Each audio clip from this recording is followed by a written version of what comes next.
Hello， 大家好，你们吃过好丽友的蛋黄派吗？今天我们就来做一款不一样的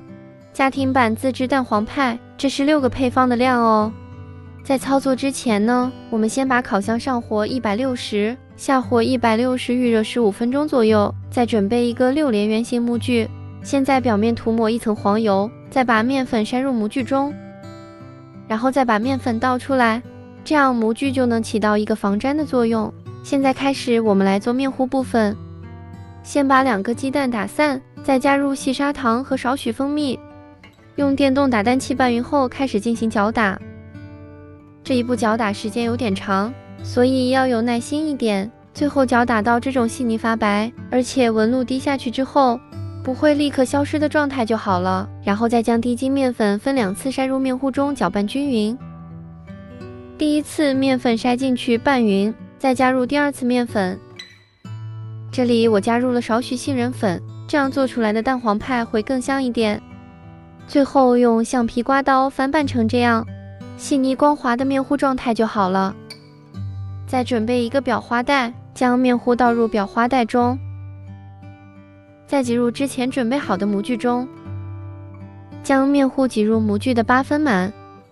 把面糊震2下入炉烘烤，放到烤箱的中层，上下火160度烤18分钟左右。烤好后放凉备用。接着再做一下夹心部分，先把2个蛋黄和细砂糖放到一起搅拌均匀，搅拌成这样细滑的状态，再加入低粉和玉米淀粉搅拌均匀。接着再把牛奶放进去搅拌均匀，然后我们再将面糊转移到煮奶锅中开始加热，小火边加热边搅拌，直到将面糊搅拌成这样细腻光滑、比较粘稠的状态就好了。关火后趁热将黄油加进去，继续搅拌均匀，放凉备用。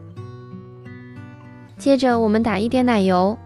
先将淡奶油搅打至这种比较硬挺的状态，然后再把之前准备好的蛋黄酱加进来搅拌均匀，这样蛋黄派的馅就做好了。再将馅料转移到裱花袋中，取出晾凉的蛋糕，